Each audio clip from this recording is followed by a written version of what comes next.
Lindsay, we're just waiting for my co-host Gareth to sign on before we get started.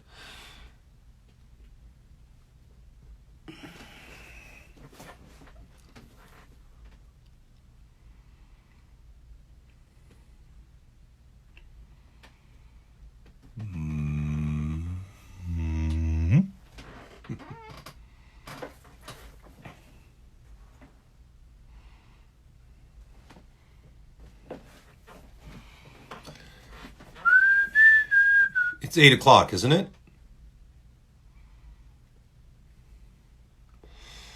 Gareth, where are you? What are you doing?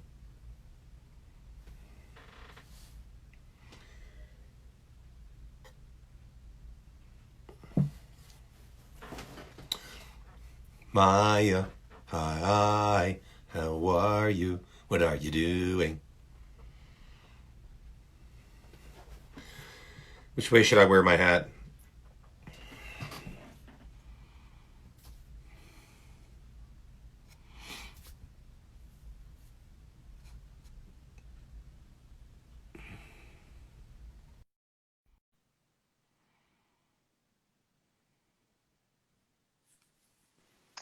Clearly, you should wear it this way. Oh! No, I look like I don't know, like I'm wearing a yarmulke. Mazel tov. It's the way, man. It's the way, man. What's the team though? Blue Jays, Your baby. team. Oh, Blue Jays. This is my official Boston David Ortiz, his last game at Fenway. Jen was there live and bought this hat for me, so it's got a lot of sentimental value to me. There you go. I'm having a glass of vino, Jimmy. Really? That's.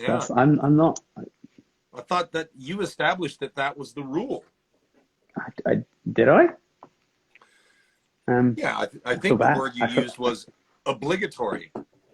Oh, okay. I feel somewhat bad now. I should probably go get one.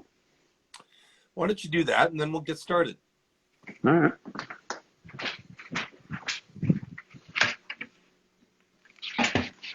Barbells and long drives. Wow, that's quite the Instagram handle, whoever that is.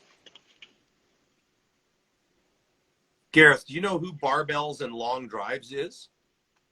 I believe that is one of my good life trainers from, I want to say from Ottawa. I don't know. I vaguely remember. But if they're still on, drop your name in there so I know who you are. I think it is. That is a magnificent Instagram handle. Cheers, bud. Good to see you. There we go. The obligatory. So you want to jump into it? Yeah, let's do it.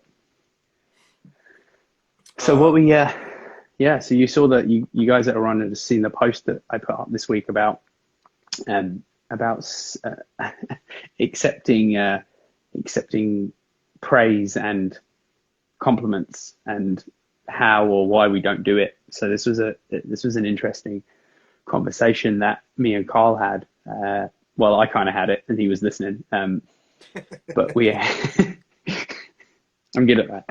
So we were having a conversation the other day, just a random conversation about, not specifically about this, but we went through the conversation. We were talking about the Wham podcast and, you know, how monumentally successful it's been and all of the work and the effort and just the, you know, the conversation and how it's grown and expanded into new podcasts. So We as Dads, We as Difference Makers, May 12th. So anyway, we're having this conversation and I shared with Carl that he should take a few minutes that day to just sit and reflect and, take a glass of wine out on the deck and just think about the impact and, how proud you should be of that. And, don't kind of brush it aside and, and really think about it and absorb it. And then Carl changed the subject basically, or Yeah. and didn't really acknowledge it, right? So, and I think I I might have just even faked a bad phone connection and hung up on you. you did actually do that. Yeah. But yeah, and I said and my point at the end of that, I said, I'm going to leave this phone call now, and I'm going to share with you that, just remember that I made a post somewhat recently that was about when somebody gives you a compliment, you should just say thank you and just open yourself up to it emotionally and just, let that praise kind of flood over you and be aware of it and absorb it, because it's important, and especially if it's praise that's warranted as well, which in this case it 100% was. So that's kind of where this conversation came from. And I was talking to Jen about it just before we went live. And I had said, I had suggested that so many people are really bad at accepting praise and accepting compliments. And of course she said, no, I don't think so. I think people for the most part are great at it. And I said, well, let's understand what we're talking about. There's a difference between being polite and saying, thank you, I appreciate it. And then there's a difference between, as you suggested, Gareth, taking a moment and actually letting it absorb and realizing the significance of what's just been shared with you. To people that don't know me, I'm very good at saying thank you politely and moving on. But for you, I can't even thank you for a compliment. And I think specifically with regards to the podcast,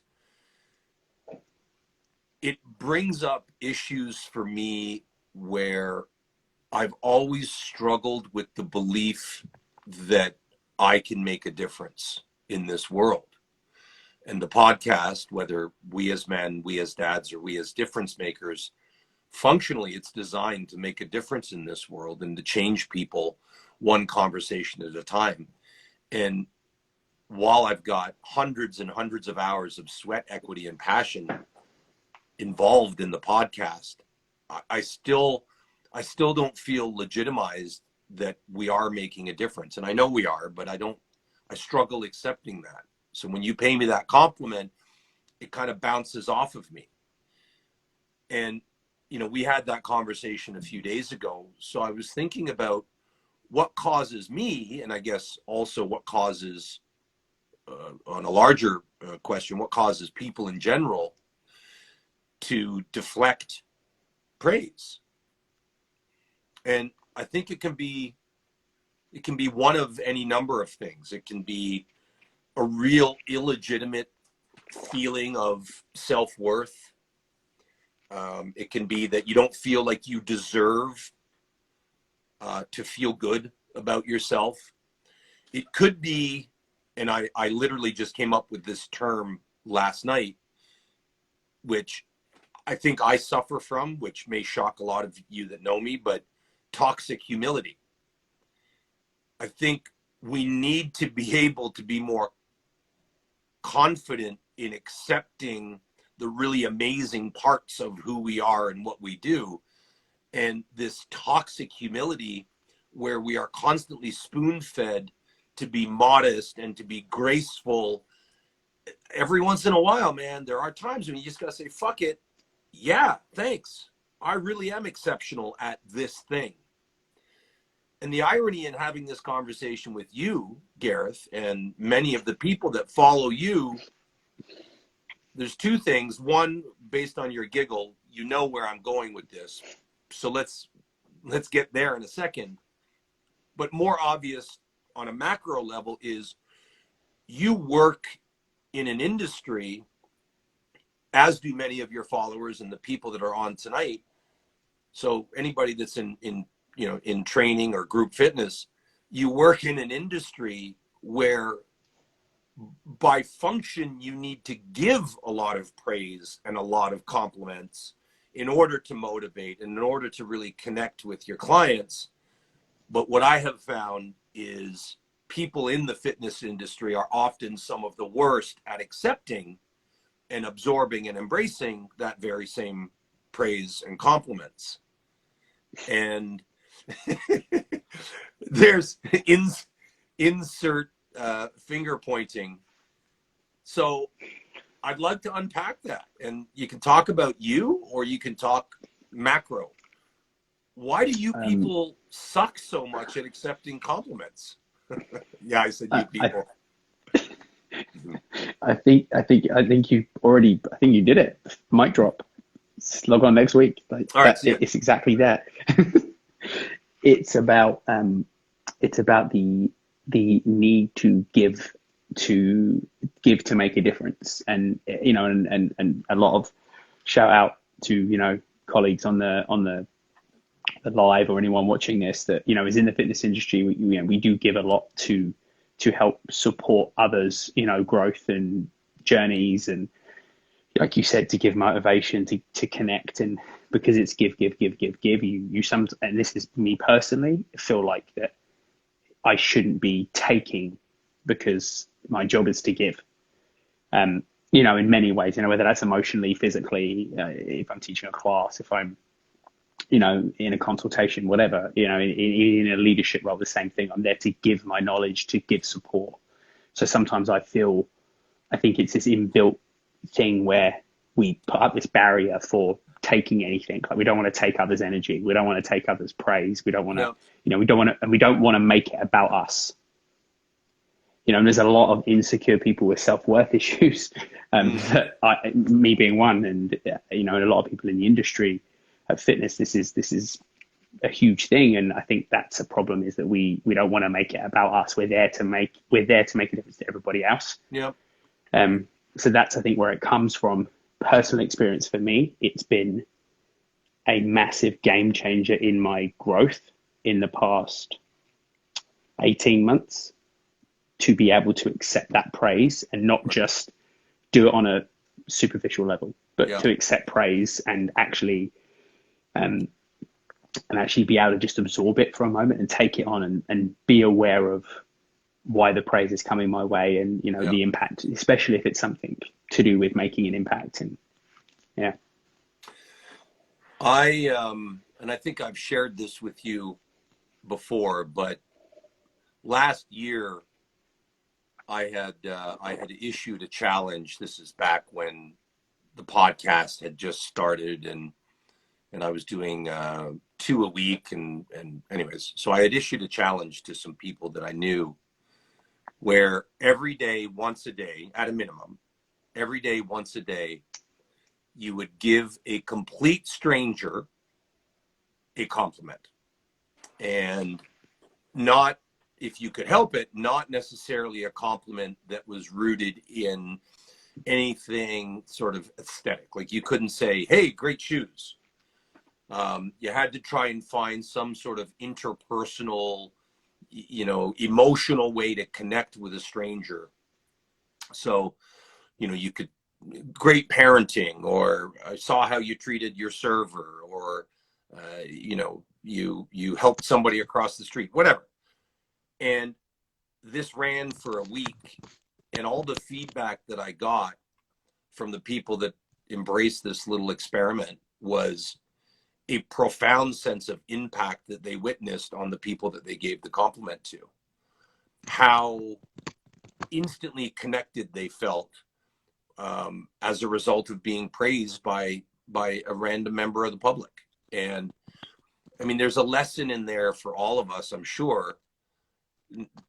And I would say one of the biggest steps in acknowledging your self-worth is actually feeling like you deserve praise, and that you deserve compliments. And like you said, if it's genuinely for something legitimate, all the more reason why you should stop and take a minute and really just embrace it.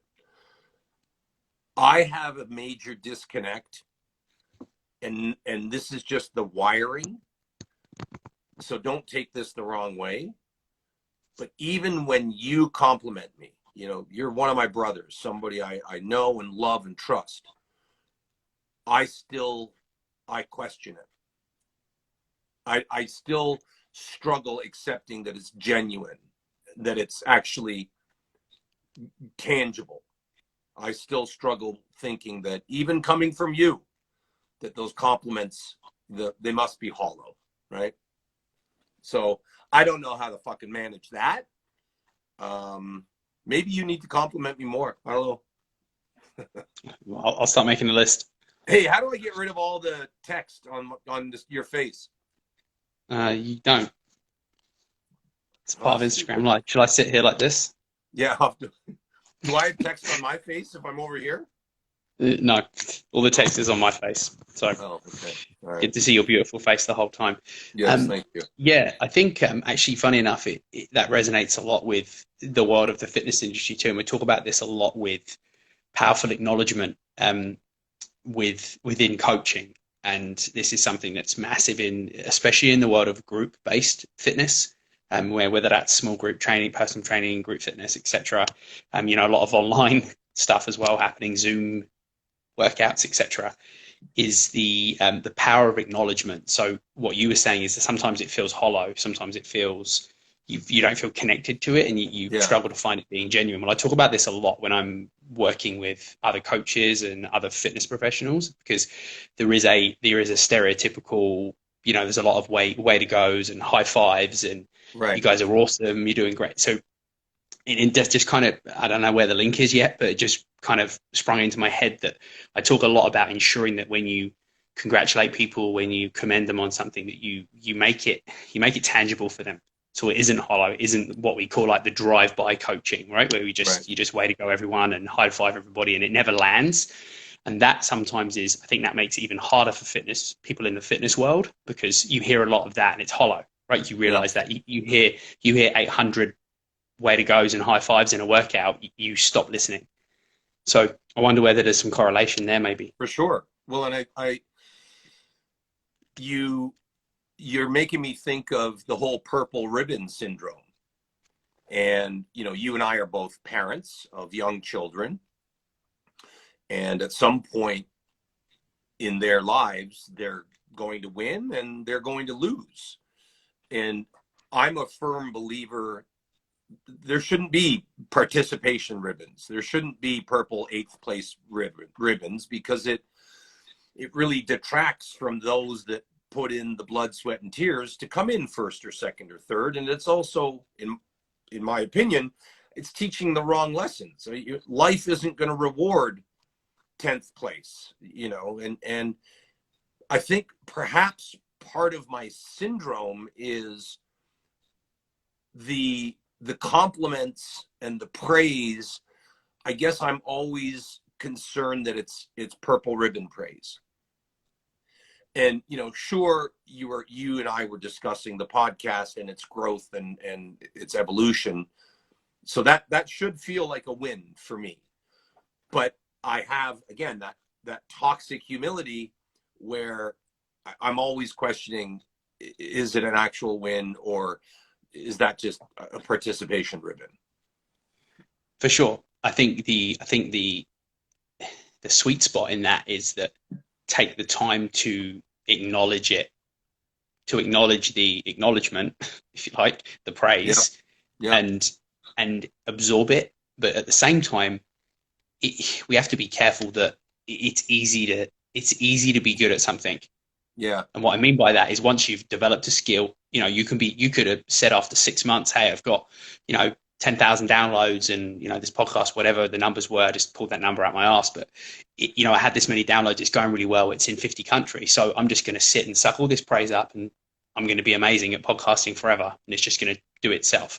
That's the other side of it, right? The flip of it. Like you can have toxic humility, but you can also live in your ego.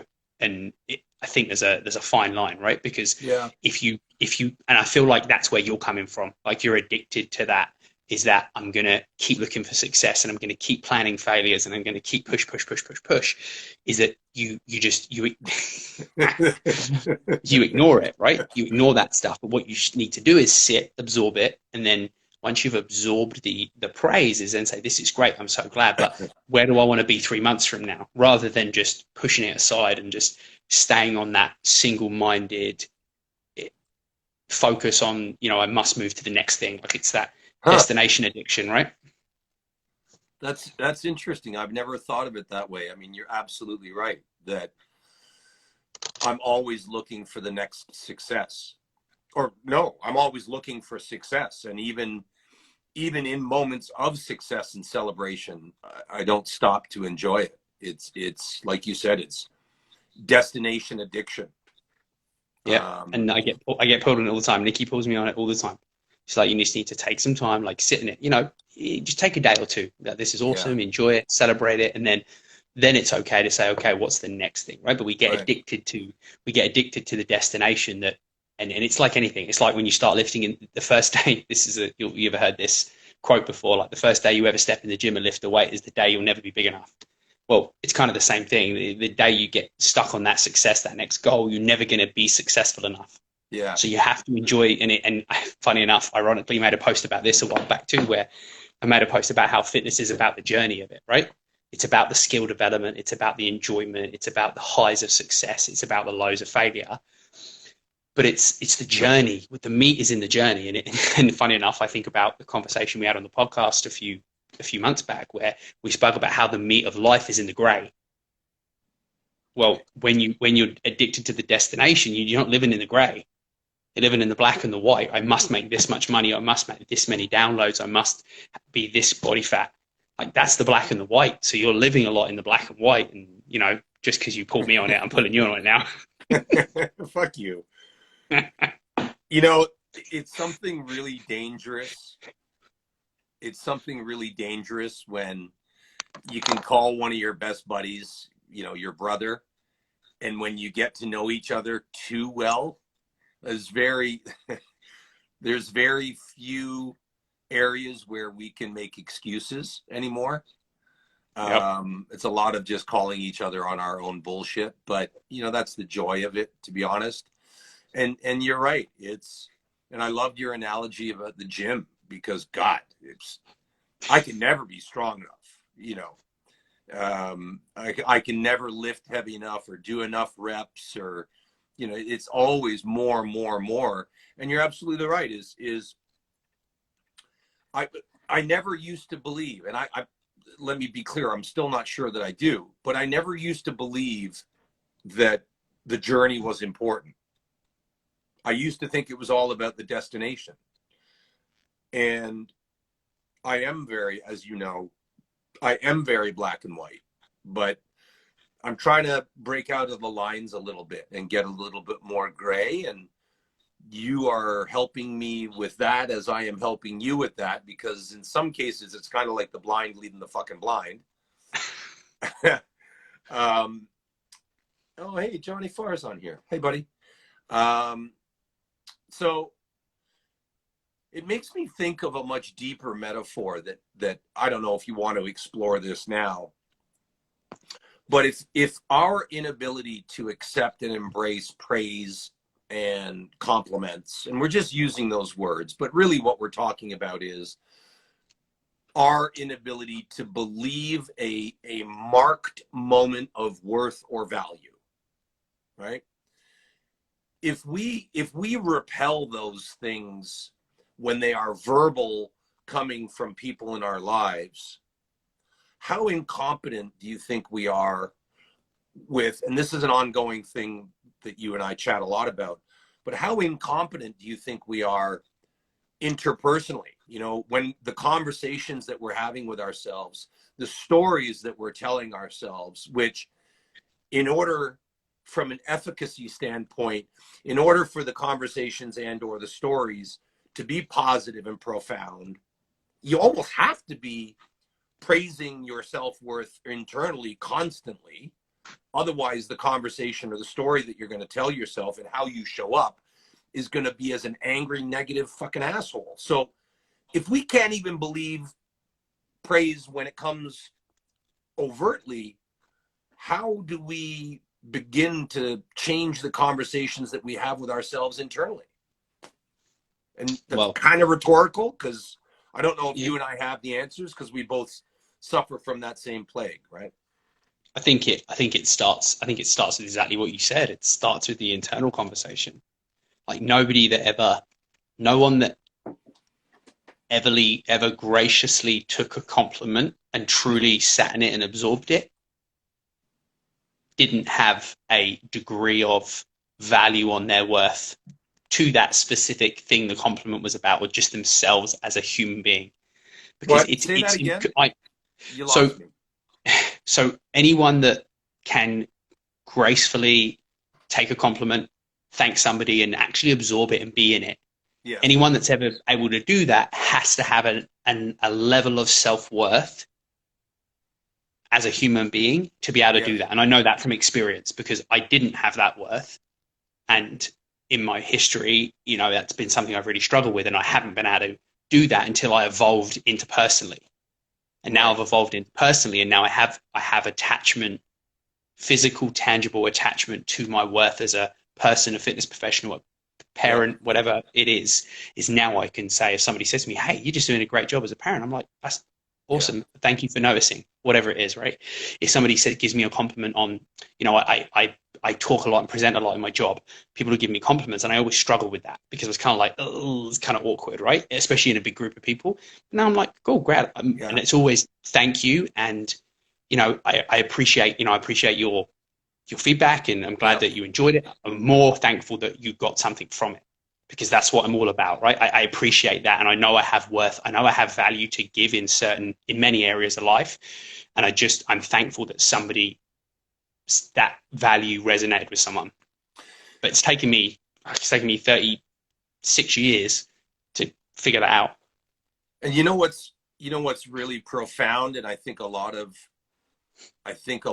people will really understand this is, I mean, it's ironic here we are on Instagram Live, but if you scroll through the pages of any social platform, oftentimes, we're inundated by the most popular people in the world, and they're filling their lives with material objects, or body augmentation, or fast cars, or conquests sexually, et cetera, et cetera. And it's that is not that's it's like an outgoing in approach to trying to feel value and self-worth, but that in of itself is extremely fragile, and that can go away in a heartbeat. And what we're talking about is, if in fact your self-worth, if that conversation that you're having with yourself is based on praise and love and compliments, nobody can ever take that away from you. And no matter what you have or don't have in your life, and let's be clear, is, we've both been through some challenges financially, and we've both come pretty close to hitting rock bottom once or twice in our lives. But the reality is, when you've got that profound inner sense of love and self-worth, doesn't matter. Nobody can take that from you. So you've got to start in and then work your way out, right? 100%. And that's what so many people in our society, and perhaps even myself, and I'm battling with this, but so many people in our society, the true champions in our world, the influencers, are the ones that are hollow, are the ones that are inundated with a bunch of ancillary bullshit. And it's scary that that's what we want to try and emulate. Yeah, absolutely. I agree. Just gonna give Amanda a shout out. Hey, Amanda, she just posted me a nice comment. Thanks for your compliment. You rock too, my friend. She's still on here. Hopefully, she heard that. Yeah, and you know what just kept coming up for me over and over again when you were talking was what we spoke about. We spoke about this last week and the week before. And we speak about it fucking every day, pretty much. We're on the phone. Is control what you can control. Mm. You can't control the next paycheck. Well, you can to some degree, but as the current coronavirus pandemic has proven, you can't really control your next paycheck. As we all found out, or a lot of us found out 6 weeks ago. But you can't necessarily control. It doesn't matter how good. Like, I consider myself to be a stand-up, employee, and I'm almost certain that I've got security and stability, but something else can take that, right? Separate from the company you work for Yeah. example. So you can't control that. You can't control, your car could get repossessed. Your investments could go belly up, whatever. You just can't control that. And it's a bit actually, so book recommendation for everyone out there, if you haven't, Man's Search for Meaning, Viktor Frankl, basically someone in a, concentration camp. And it talks a lot about that, controlling your internal thing, right? And how do you get through that kind of experience? And, not that our experiences are anything close to that, but how do you get through those experiences in life? You do that by controlling the internal, and it all loops back around to that same thing, right? We only truly have control of ourselves and how we show up every day. I mostly agree with you, with the exception of the millions and millions of people where their struggles with some mental health issues. Yep. It's easy for you and I to say control what you can control, and ergo that will lead to living in the gray area. That will lead to heightened self-worth and the ability to love yourself, etc. But I've got people in my life, as I'm sure you do yours, and we all have people in our lives that are struggling with mental health. And it's not that fucking easy, is it?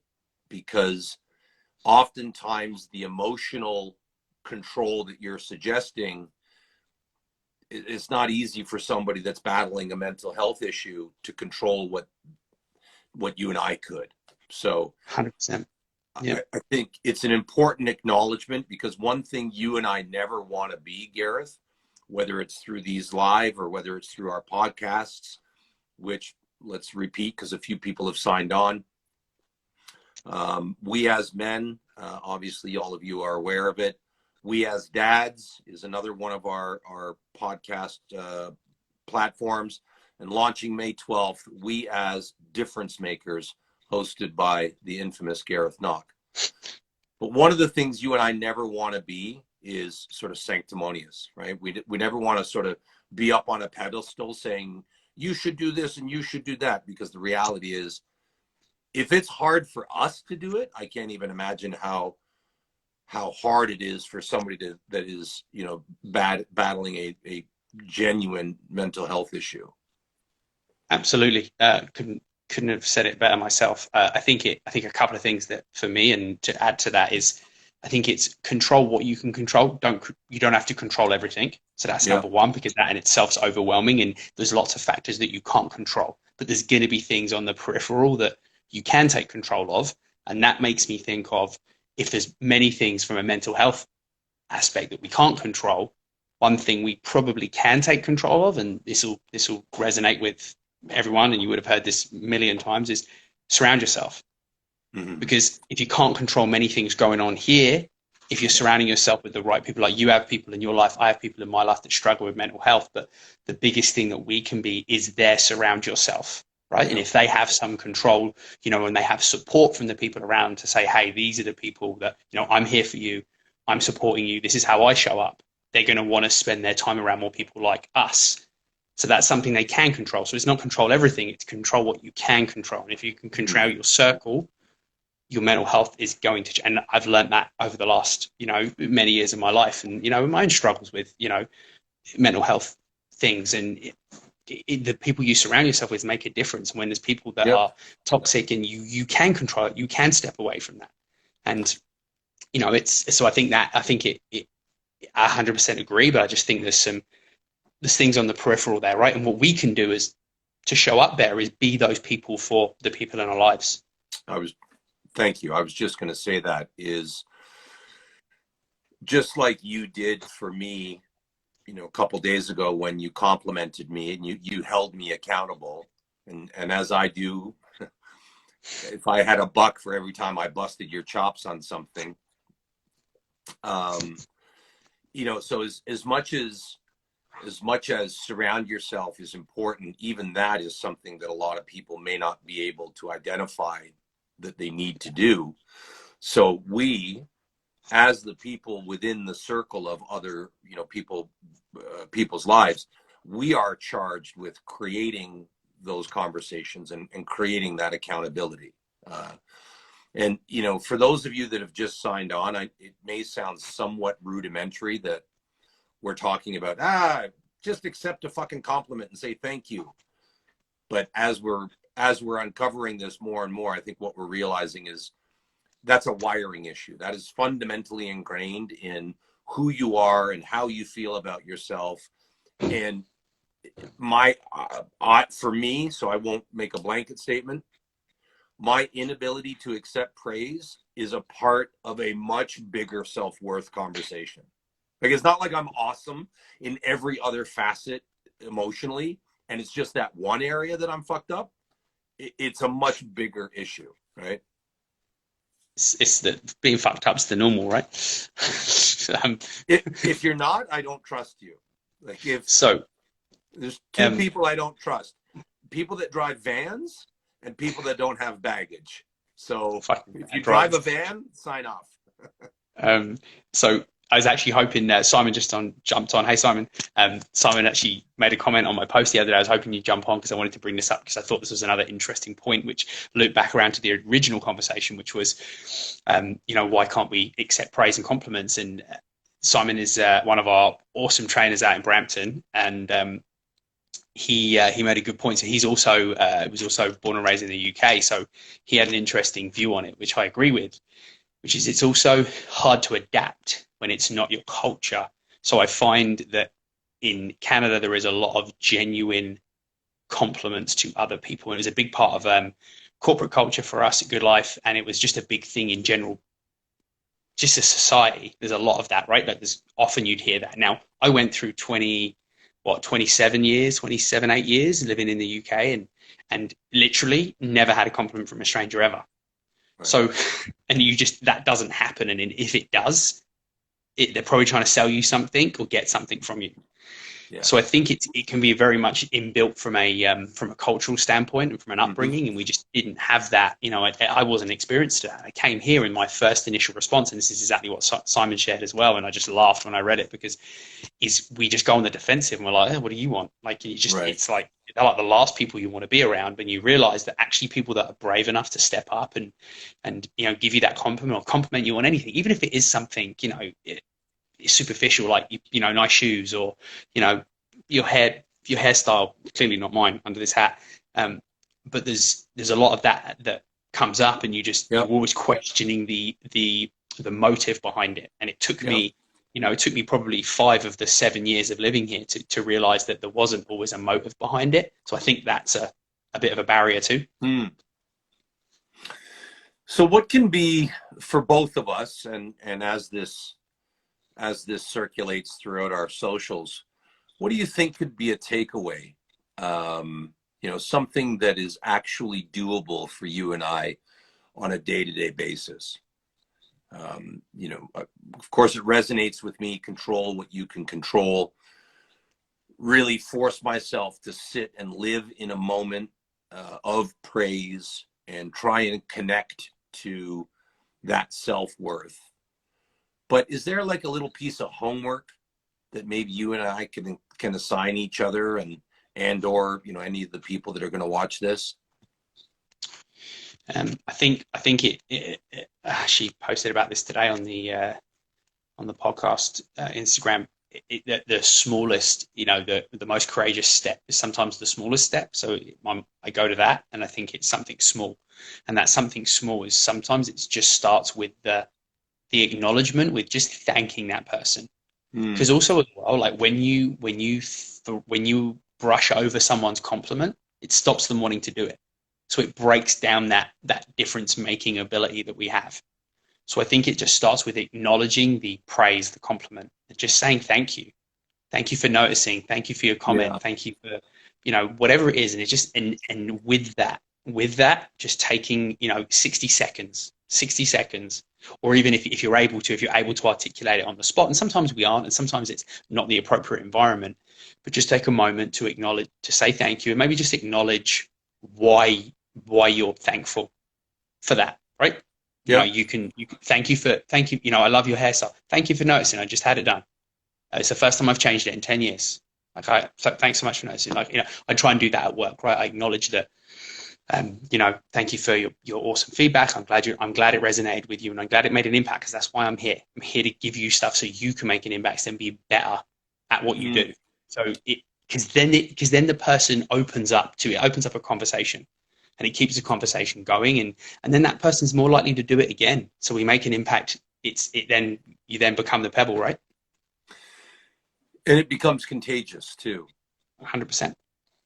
You know, and it's like that little homework assignment that I did last year, where, you know, if you can bring yourself to compliment a complete stranger every day for 1 week, chances are that stranger, just because of its contagious nature, will also compliment another stranger, and so on and so on and so on.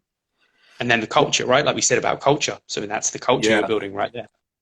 One of the things that I did, and I've never done anything with it, and this may not be the forum to discuss it, but what the fuck. One Next of the things podcast I did, episode. what's that? Next podcast episode. Yeah. One of the things I did a couple years ago is I wrote down the 5 things that I hate most about myself. And then in the column next to it, I wrote down 5 possible sort of compliments that would be associated with the thing that I view as being negative about me. And hate's a strong word, but I think you know what I mean. Yeah.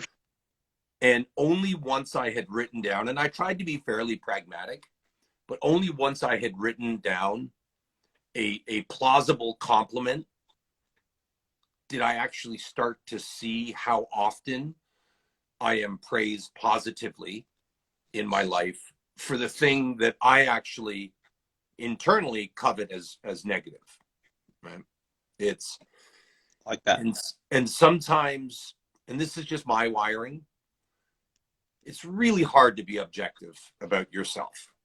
And hopefully you surround yourself with people that you love and trust, and they can kind of, through a buddy system, they can kind of be objective for you, right?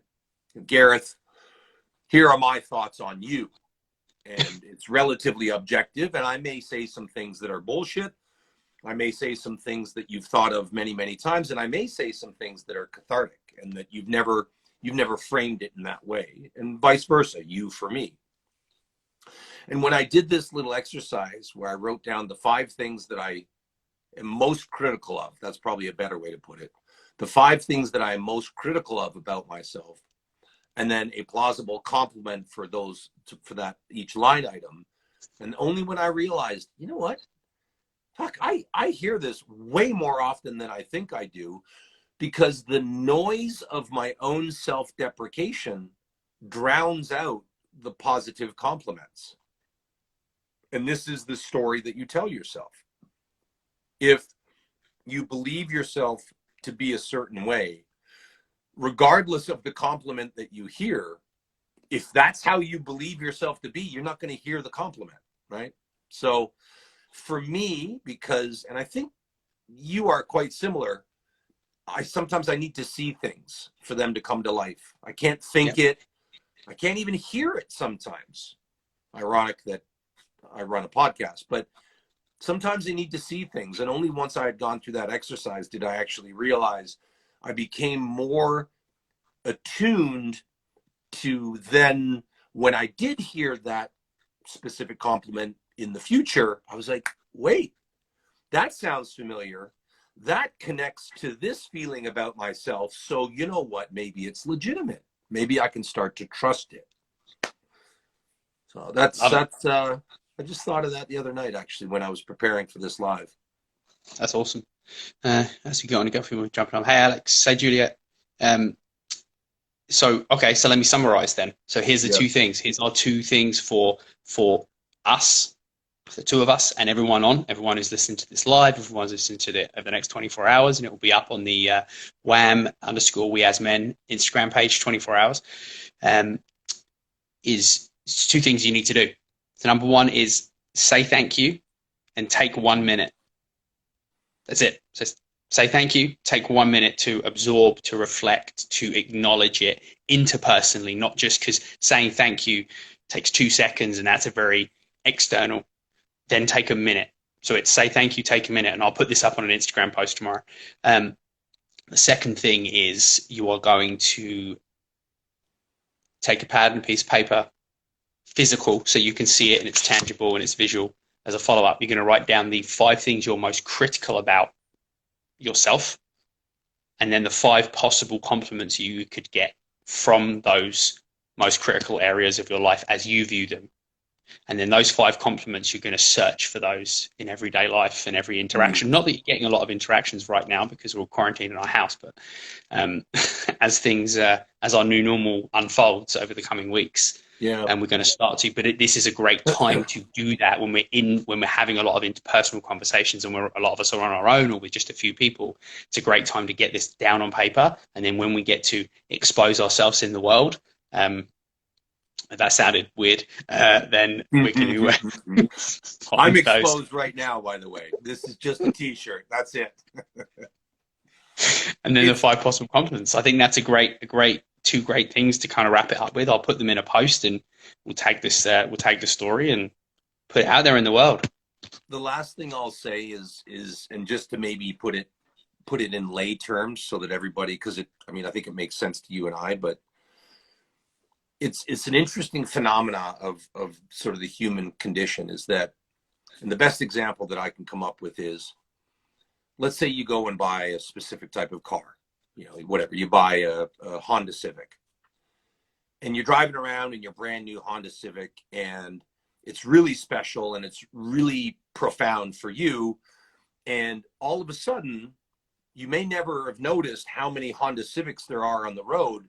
But now that you are in a Honda Civic, you're seeing them everywhere, and you become really dialed into noticing what's around you when you are in that same thing.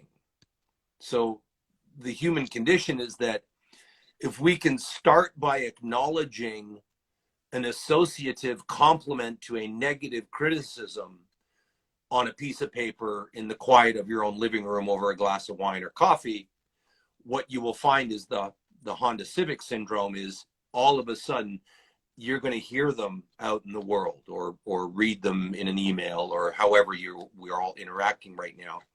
And it's really, really important.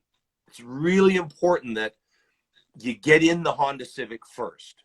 Because if I were to say to you, go out and count Honda Civics, you'd miss half of them. You'd miss 3/4 of them. So I really bastardized that metaphor, but I think the point is you've got to be able to see for yourself with your own 2 eyes the power of how opposing criticisms can actually bring you eyes wide open to how often they exist in your life out in the world. Absolutely. That makes so much sense to me. And she's not paying attention, but I just looked over and laughed at Nikki because so if you guys all know that we have a yellow car, for you don't know that, my wife bought us a yellow car, and we see every fucking yellow car, and so does my 3-year-old, a yellow car, because she's got a yellow car outside the house, right? So absolutely, it makes complete sense. I love that. Good analogy to wrap it up. All right, brother. Well, to all of you that joined, thank you so much. Gareth, as always, what a pleasure chatting. Always, man. And yeah, May 12th, We As Difference Makers launching, and check out We As Men and We As Dads, available on all platforms, wherever you get your podcasts. I'd love any feedback or any comments anyone needs to make.